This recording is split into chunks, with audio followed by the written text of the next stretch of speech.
Ito ngayon ang gusto kong itanong sa inyo. Tinanggap niyo ba ang banal na espiritu dahil sa pagsunod sa kautusan? O dahil sumampalataya kayo sa magandang balita na napakinggan niyo? Talagang hindi nga kayo makaintindi. Nagsimula kayo bilang mananampalataya sa pamamagitan ng kapangyarihan ng espiritu. Bakit ngayon pinipilit ninyong magpakabanal sa pamamagitan ng sarili ninyong pagsisikap? Wala na bang halaga sa inyo ang naranasan ninyo? Mawawalan na lang ba ito ng kabuluhan? Hindi ba't ibinigay sa inyo ng Diyos ang kanyang espiritu at sa pamamagitan niya ay gumagawa kayo ng mga himala? Tinanggap niyo ba ito dahil sa pagsunod sa kautusan o dahil sumampalataya kayo sa magandang balita na napakinggan ninyo? Tingnan niyo ang nangyari kay Abraham. Ayon sa kasulatan, sumampalataya siya sa Diyos, kaya itinuring siyang matuwid. Malinaw na ang mga sumasampalataya sa Diyos ang siyang mga tunay na anak ni Abraham.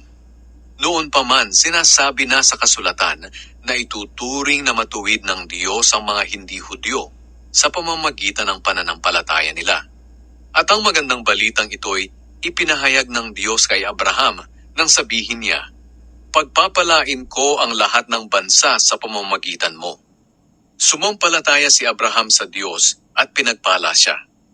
Kaya lahat ng sumasampalataya sa Diyos ay pinagpapala rin tulad ni Abraham.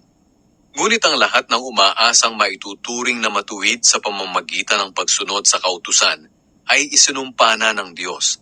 Sapagkat sinasabi sa kasulatan, isinusumpa ang sinumang hindi sumusunod sa lahat ng nasusulat sa aklat ng kautusan.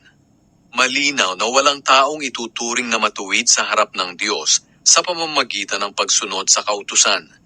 Dahil sinasabi sa kasulatan, ang taong itinuring na matuwid ng Diyos dahil sa pananampalataya niya ay mabubuhay. Ang kautusan ay hindi nakabatay sa pananampalataya.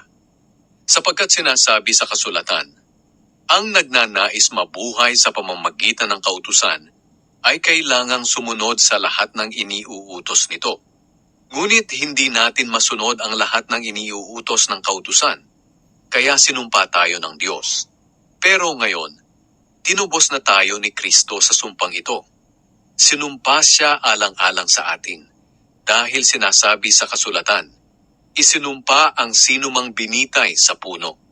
Ginawa ito ng Diyos para ang pagpapalang ibinigay niya kay Abraham ay matanggap din ng mga hindi Hudyo sa pamamagitan ni Kristo Jesus.